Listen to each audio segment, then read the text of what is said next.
நண்பர்கள் அனைவருக்கும் வணக்கம். உங்கள் அனைவரையும் காலையும் கரடியும் சேனலுக்கு மீண்டும் வரவேற்பதில் மிக்க மகிழ்ச்சி. நம்ம இதுக்கு முன்னாடி வீடியோவில் ஷேர் மார்க்கெட்னா என்ன, அது எப்படி ஒர்க் ஆகுதுன்னு ரொம்ப டீட்டெயிலாக பார்த்தோம். நீங்கள் அந்த வீடியோ பார்க்கலன்னா கீழே டிஸ்கிரிப்ஷனில் லிங்க் கொடுக்குறேன். அதை பார்த்தீங்கன்னா இந்த வீடியோ உங்களுக்கு தெளிவாக புரியும். இந்த வீடியோவில் ஷேர் மார்க்கெட்டை நம்ம எப்படிலாம் யூஸ் பண்ணலான்னு டீட்டெயிலாக பார்க்கலாம். ஒரே ஒரு சின்ன ரிக்வெஸ்ட், இந்த வீடியோவை ஸ்கிப் பண்ணாமல் கடைசி வரைக்கும் பாருங்கள். அப்போ தான் நான் என்ன சொல்ல வரேன்னு உங்களுக்கு தெளிவாக புரியும். ஷேர் மார்க்கெட்டாகவே நிறைய பேர் சூதாட்டம்னு நினச்சிட்டு இருக்காங்க.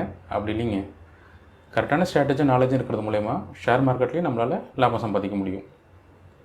ஷேர் மார்க்கெட்டில் நம்மளோட முக்கியமான 2 ரோல் என்னென்னு பார்த்தீங்கன்னா, ஒன்று ட்ரேடராக இருக்கலாம், இல்லைன்னா இன்வெஸ்டராக இருக்கலாம், அல்லது ரெண்டுமே கூட இருக்கலாம். வாங்க இந்த வீடியோவில் ட்ரேடிங்னா என்ன, இன்வெஸ்டிங்னா என்னென்னு ரொம்ப டீட்டெயிலாக பார்ப்போம். எக்ஸாம்பிளுக்கு ஒரு வீட்டு மனை வாங்குறீங்கன்னு வச்சுக்கலாம். வாங்கிட்டு 10 வருஷம் வெயிட் பண்ணுறீங்க. விலை 5 மடங்கு ஏறுது. அதன் பிறகு தேவைப்பட்டால் நீங்கள் விற்கலாம், இல்லைனா இன்னும் பல வருஷங்களுக்கு வெயிட் பண்ணலாம். அப்படி வெயிட் பண்ணும் பட்சத்தில் அதோட மதிப்பு இன்னும் கூடும். இதுதாங்க முதலீடு, அதாவது இன்வெஸ்டிங். இதுவே வாங்கின 6 மாதத்தில் கொஞ்சமாக விலை ஏறின உடனே வித்துடுறீங்க. இது தாங்க ட்ரேடிங், அதாவது வர்த்தகம்.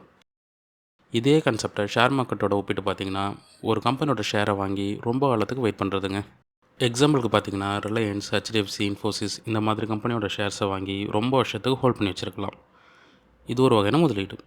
நான் சொல்கிறேன்னு டைரெக்டாக போய்ட்டு ஷேர் மார்க்கெட்டில் இந்த ஷேர்ஸ்லாம் வாங்கிடாதீங்க. ஒரு கம்பெனியோட ஷேர்ஸை வாங்குறதுக்கு முன்னாடி அந்த கம்பெனியை பற்றி நிறைய விஷயங்களை நம்ம தெரிஞ்சு வச்சுருக்கணும். உதாரணத்துக்கு பார்த்திங்கன்னா, அந்த கம்பெனியோட ஃபண்டமெண்டல் அண்ட் டெக்னிக்கல் அனாலிசிஸ் நமக்கு பேசிக்காக தெரிஞ்சிருக்கணும். இதை பற்றி அடுத்து வரக்கூடிய வீடியோக்குள்ளே நம்ம தெளிவாக பார்க்கலாம். இப்படி முதலீடு பண்ணும்போது சந்தையோட வளர்ச்சியோடு சேர்ந்து நம்மளோட பணமும் சேர்ந்து வளரும். முக்கியமாக நீங்கள் பொறுமையாக இருந்தால் தான் மிகப்பெரிய ரிட்டர்ன் கிடைக்கும். இது தாங்க முதலீடு. வர்த்தகம், அதாவது ட்ரேடிங்னா தினசரி லாபம் சம்பாதிக்க முயற்சிக்கிற ஒரு விதம். அதாவது குறுகிய காலத்தில் வாங்கி விற்கிறது. அதாவது ஒரே நாளில் அப்ராக்சிமேட்டாக 5 to 10% வரைக்கும் லாபம் பார்க்க முடியும். எக்ஸாம்பிளுக்கு நீங்கள் ஒரு ஷேரை 100 ரூபாய்க்கு வாங்கிட்டு அடுத்த நாள் 105 ரூபாய்க்கு விற்றுட்டிங்கன்னா 5 ரூபாய் லாபம் கிடைக்கும். ஆனால் அது எப்பொழுதுமே உறுதியாக கிடைக்கும்னு சொல்ல முடியாது. எந்த அளவுக்கு லாபம் பார்க்க வாய்ப்பு இருக்கோ அதே அளவுக்கு நஷ்டமடையும் வாய்ப்பு இருக்குது. இதில் ரிஸ்க் அதிகம். சரியான ஸ்ட்ராட்டஜியும் நாலேஜும் இருந்தால் மட்டும்தாங்க இதில் வெற்றி கிடைக்கும். சரி, இப்போ நம்ம ட்ரேடிங் அண்ட் இன்வெஸ்டிங்னா என்னென்னு தெரிஞ்சுக்கிட்டோம். நீங்கள் இதில் எந்த டைப்பில் வரணும்னு கமெண்ட்டில் சொல்லுங்கள். நம்ம ஷேர் மார்க்கெட்டில் எதெல்லாம் ட்ரேடிங் செய்யலாம்னு நெக்ஸ்ட்டு பார்க்கலாம். நீங்கள் நினைக்கலாம் ஒரு கம்பெனியோட ஷேர்ஸில் மட்டும்தான் ட்ரேடிங் செய்ய முடியும்னு. அப்படி இல்லைங்க. பங்குச்சந்தையில் பல வகையில் ட்ரேடிங் செய்யலாம். ஃபஸ்ட்டு பார்த்திங்கன்னா ஸ்டாக்ஸ். இதை ஷேர்ஸில் ஈக்விட்டின்னு கூட சொல்லலாம். அதாவது ஒரு கம்பெனியோட ஷேர்ஸை குறைஞ்ச விலைக்கு வாங்கி விலை கொஞ்சம் ஏறின உடனே விற்கிறது. இதை பற்றி நம்ம ஆல்ரெடி நிறையா பார்த்துட்டோம். ரெண்டாவது டெரிவேட்டிவ்ஸ். எதிர்காலத்தில் மார்க்கெட் எப்படி இருக்கும்னு நம்ம ப்ரெடிக்ட் பண்ணி இதில் ப்ராஃபிட் பார்க்கலாம். இதில் 2 டைப் இருக்குங்க. ஒன்று ஆப்ஷன்ஸ், இன்னொன்று ஃபியூச்சர்ஸ். இது என்னென்னா, ஷேரை வாங்காமலே நம்ம மார்க்கெட் மேலே ஒரு கான்ட்ராக்ட் போடுறதுங்க. நம்ம எதிர்பார்ப்புக்கு உட்பட்ட விலை ஏறினாலோ அல்லது குறைஞ்சாலோ லாபம் பார்க்கலாம். எக்ஸாம்பிளுக்கு நிஃப்டி 50யோட விலை ஏறும்னு நினச்சிங்கன்னா நிஃப்டி 50யோட ஃபியூச்சர்ஸ் கான்ட்ராக்டை பை பண்ணலாம். இதை லாங் பொசிஷன்னு சொல்லுவாங்க. குறையும்னு நினச்சிங்கன்னா அதே நிஃப்டி 50யோட ஃபியூச்சர்ஸ் கான்ட்ராக்டை செல் பண்ணலாம். இதை ஷார்ட் பொசிஷன்னு சொல்லுவாங்க. ஆக்சுவலாக F&O, அதாவது ஃபியூச்சர்ஸ் அண்ட் ஆப்ஷன்ஸ் ஒரு பெரிய டாப்பிங்க. இதை பற்றி நம்ம அடுத்தடுத்து வரக்கூடிய வீடியோக்களில் ரொம்ப டீட்டெயிலாக பார்ப்போம். ட்ரேடிங்கில் 3வது வகை கமாடிட்டிங்க. அதாவது தங்கம், வெள்ளி, கச்சா எண்ணெய் போன்ற பொருட்களை ட்ரேடிங் செய்யலாம். எக்ஸாம்பிளுக்கு தங்கத்தோட விலை அதிகரிக்கணும்னு நினச்சிங்கன்னா நகை கடைக்கு போய் தான் தங்கம் வாங்கணும்னு இல்லைங்க. MCXல, அதாவது கமாடிட்டி எக்ஸ்சேஞ்சில் கோல்டு ஃபியூச்சர்ஸ் வாங்கி குறிப்பிட்ட காலத்தில் விலை ஏறின உடனே விற்றுடலாம். இது முன்னாடி பார்த்த நிஃப்டி 50 ஃபியூச்சர் கான்ட்ராக்ட் மாதிரியே தாங்க. ஒரே ஒரு வித்தியாசம் என்னென்னா, இது மாதிரி கமாடிட்டி ஃபியூச்சர்லாம் NSE or BSEல வாங்கவோ விற்க முடியாது. இதுக்குன்னு தனி எக்ஸ்சேஞ்ச் இருக்குது, அது தாங்க MCX. அதில் தான் இந்த கமாடிட்டி ட்ரேடிங்லாம் பண்ண முடியும். கடைசியாக பார்த்தோம்னா கரன்சி மார்க்கெட். இதில் நம்ம ரூபாய், டாலர், யூரோ இந்த மாதிரி கரன்சிலாம் ட்ரேடிங் செய்யலாம். எக்ஸாம்பிளுக்கு நம்ம ரூபாயோட மதிப்பு குறையும்னு நினச்சிங்கன்னா டாலர் வாங்கலாம்.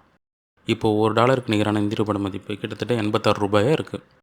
இன்னும் சில நாட்களில் இந்திய ரூபாயோட மதிப்பு சரியும்னு நினச்சிங்கன்னா, ஃபார் எக்ஸாம்பிளுக்கு 100 ரூபா போகும்னு நினச்சிங்கன்னா இப்போ நிறைய டாலர் வாங்கி வச்சுக்கலாம். ஒன்ஸ் டாலரோட மதிப்பு ஏறின உடனே விற்றுடலாம். கிட்டத்தட்ட இதுவும் ஈக்விட்டி ஷேர் வாங்கி வைக்கிற மாதிரி தாங்க. இதில் எந்த ட்ரேடிங் உங்களுக்கு பிடிக்குதுன்னு கமெண்ட்டில் சொல்லுங்கள். ட்ரேடிங்னா என்னென்னு இப்போ உங்களுக்கு ஓரளவுக்கு ஐடியா கிடச்சிருக்கும். வாங்க இப்போது இன்வெஸ்ட்மெண்ட் பற்றி பார்க்கலாம். இந்த லிஸ்ட்டில் பார்த்திங்கன்னா நம்ம எதிலெல்லாம் இன்வெஸ்ட்மெண்ட் செய்யலாம்னு ஓரளவுக்கு புரிஞ்சுக்கலாம். ஃபஸ்ட்டு ஸ்டாக்ஸ் தாங்க. நீண்ட கால முதலீட்டுக்கு ஒரு பெஸ்ட்டு வே.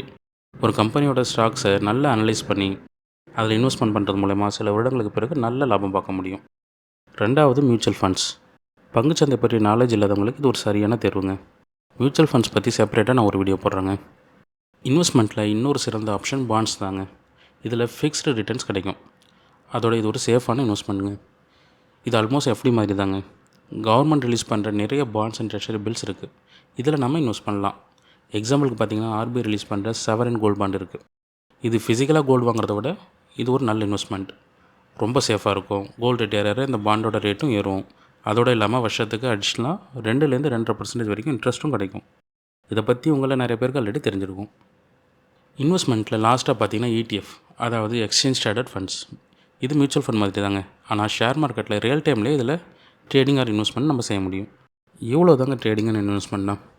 ஓவராலாக பார்த்தீங்கன்னா நீங்கள் ரிஸ்க் எடுக்க வேண்டாம்னு நினச்சிங்கன்னா மியூச்சுவல் ஃபண்ட்ஸ் அண்ட் பாண்டில் இன்வெஸ்ட் பண்ணலாம். ரிஸ்க் எடுக்கலாம்னு நினச்சிங்கன்னா ஸ்டாக்ஸ் அண்ட் டெரிவேட்டிவ்ஸ் ட்ரை பண்ணலாம். ஆனால் இதுக்கு நீங்கள் நிறைய கற்றுக்கணும். நம்ம stocks, derivatives, mutual fund, commodity, currency இந்த மாதிரி நிறைய விஷயங்களில் ட்ரேடிங் அண்ட் இன்வெஸ்ட்மெண்ட் பார்த்தோம். இது எல்லாமே ஒரே எக்ஸ்சேஞ்சில் ட்ரேட் ஆகாதுங்க. ஒவ்வொரு டைப்புக்கும் ஒரு எக்ஸ்சேஞ்ச் இருக்குது. இதை பொறுத்து மார்க்கெட்டை 3 வகையாக பிரிக்கலாங்க.